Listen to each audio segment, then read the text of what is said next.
கர்த்தருக்கு ஸ்தோத்திரம். இந்த நாள் தென்துளி நிகழ்ச்சியிலே இந்த காலை வேளையிலே உங்களை நான் மீண்டும் சந்திப்பதில் அதிக மகிழ்ச்சி அடைகிறேன். கர்த்தர் நமக்கு நல்ல ஆரோக்கியத்தையும் சுகத்தையும் நீண்ட ஆயுசையும் கொடுத்து வருகிறார், இன்னும் கொடுப்பார். தொடர்ந்து உங்களை சுகத்தோடும் பலத்தோடும் வழி நடத்துவார். இந்த நாளிலே நாம் தொடர்ந்து சிந்தித்து கொண்டு வருகிறதான ஆசீர்வாதத்தை குறித்தும் ஆசீர்வாதத்துக்காக தேவன் வைத்திருக்கிற நிபந்தனைகளை குறித்தும் பார்த்து கொண்டு வருகிறோம். இந்த நாளிலே உபாகமம் புத்தகம் 4ஆம் அதிகாரம் 40வது வசனத்தில் இந்த வசனம் எப்படியாக சொல்கிறது. நான் இந்த வசனத்தை உங்களுக்கு படிக்க விரும்புகிறேன்.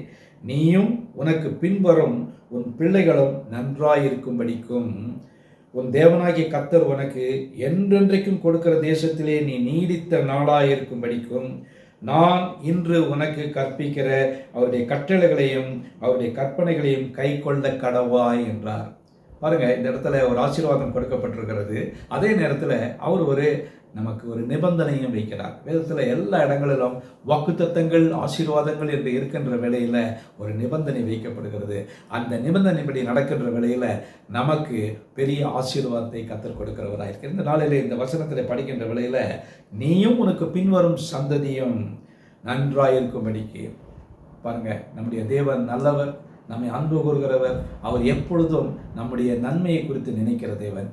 நீயும் உன் சந்ததியும் உன்னுடைய பிற்கால சந்ததிகள் நன்றாயிருக்க படிக்கும் என்று சொன்னால் நல்ல ஒரு ஆசீர்வாதமான மக்களாக இந்த உலகத்திலே வாழ வேண்டும் என்று அவர் விரும்புகிறார்.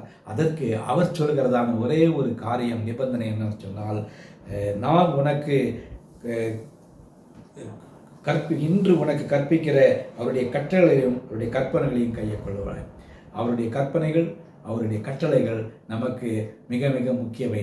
அவைகளை நாம் கை கொண்டு பின்பற்றி செல்வோமானால் அவர் உங்களையும் உங்களுடைய குடும்பத்தையும் உங்களுடைய சந்ததியையும் அவர் என்றென்றைக்கும் ஆசீர்வதிக்க வல்லவராயிருக்கிறார். நல்ல ஆண்டவரே, உண்மை நன்றியோட துதிக்கிறோம், ஸ்தோத்திரிக்கிறோம். இந்த நாளில் கூட விசேஷமாக ஆண்டவரே, எங்களுக்கு நீந்து வைத்திருக்கிறதான இந்த ஆசீர்வாதத்தை நாங்கள் சுதந்திரித்துக் கொள்ள நீங்கள் கொடுத்த கிருபைக்காக ஸ்தோத்திரம். அதற்கென்று நீர் நியமித்திருக்கிற இந்த நிபந்தனையும் நாங்கள் அறிவோம் ஐயா.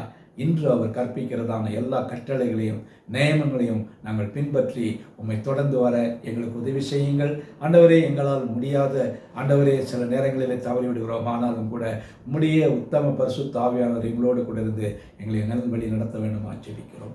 ஆசீர்வதிங்க. மீட்பர் இயேசுவின் நாமத்தில் ஜெபிக்கிறேன் நல்ல பிதாவே. ஆமேன், ஆமேன். கர்த்தர் உங்களை ஆசீர்வதிப்பாராக. இந்த நாள் உங்களுக்கு ஒரு ஆசீர்வாதமான ஒரு நாளாக அமையட்டும்.